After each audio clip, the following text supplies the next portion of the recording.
EdCom modules AET-COM attitude, ethics and communication. పిల్లల్ని కనాలా?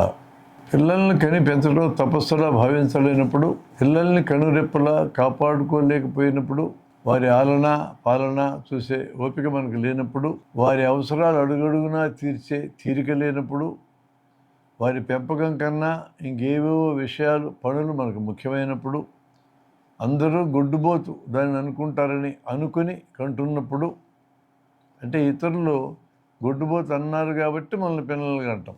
పైన చెప్పిన బాధ్యతగా పెంచడానికి సిద్ధమే కాదు. అట్లాంటప్పుడు పిల్లల్ని కనకూడదు.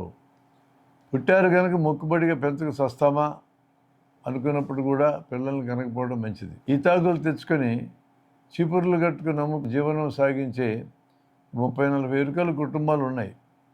ఊరికి దూరంగా పూరంబోకు స్థలాల్లో, ఇరుకైన చోట్లలో పక్కపక్కనే ప్రతి కుటుంబంలో 6-7 మంది పైగా పిల్లలే వారి ఆస్తులు.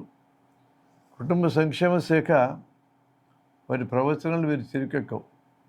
7-7 సంవత్సరాల వయసు నుండే పిల్లల్ని తమ వెంట తిప్పుతూ వ్యాపారంలోకి ఆరంగేట్రం చేయిస్తారు. పిల్లలే ఆస్తి అని కొంతమంది ఎందుకు అనుకుంటున్నారు? పేదలు పిల్లల్ని ఎక్కువ మంది కంటే పోగొట్టుకోవడానికి ఏముంది వాళ్ళకి? పిల్లలే కొంచెం పెద్ద అయిన తర్వాత ఒకడో పనికెళ్ళి సంపాదించుకున్నాడు బతుకుతూ తల్లిదండ్రులు కూడా బతికిస్తారు. పేదలు ఇలా ఆలోచిస్తారు. పేదరికం ఉన్నా సరే తల్లులకు కానీ చదువు ఉంటే పిల్లల్ని ఎక్కువ కనరు. మీ కేరళ ఉంది, కేరళలో కూడా పేదరికం ఉంది. కానీ ఆడవాళ్ళ చదువు దేశంలో అందరికంటే ఎక్కువగా కేరళలో ఉంది. అలా ఉన్న దగ్గర ఖచ్చితంగా వాళ్ళు తక్కువ మంది పిల్లల్ని కనడానికి సిద్ధపడతారు. పేదరికమే జనాభా పెరగడానికి మొదటి కారణం. నిజమేనా? The best contraceptive is development అని ఒక సామెత ఉంది. అంటే పిల్లల్ని అదుపు చేయడానికి ఉపయోగపడే పద్ధతి అభివృద్ధి అని. అభివృద్ధి అయిన వాళ్ళు ఏం చేస్తారు? ఎక్కువ మంది పిల్లల్ని కనరు.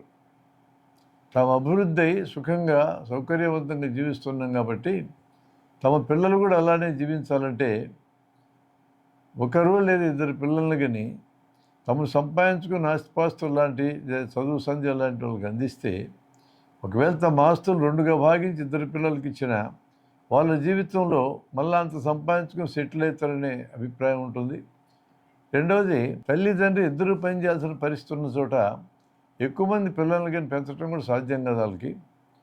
ఇద్దరు సంపాదించకపోతే తగినంత ఆదాయం రాదు, తగినంత ఆదాయం లేకపోతే సౌఖ్యవంతమైన జీవితం కూడా రాదు.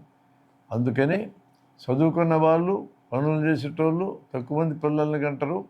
తాము డెవలప్మెంట్ యొక్క ఫలితాలు చూశారు కాబట్టి తమ పిల్లలు కూడా అలానే ఉండాలనుకుని తక్కువ మంది పిల్లలకి లిమిట్ చేస్తారు. ఈ మధ్య ప్రచారం జరుగుతుంది ముస్లిం పిల్లలు ఎక్కువ మంది పిల్లల్ని కంటారని.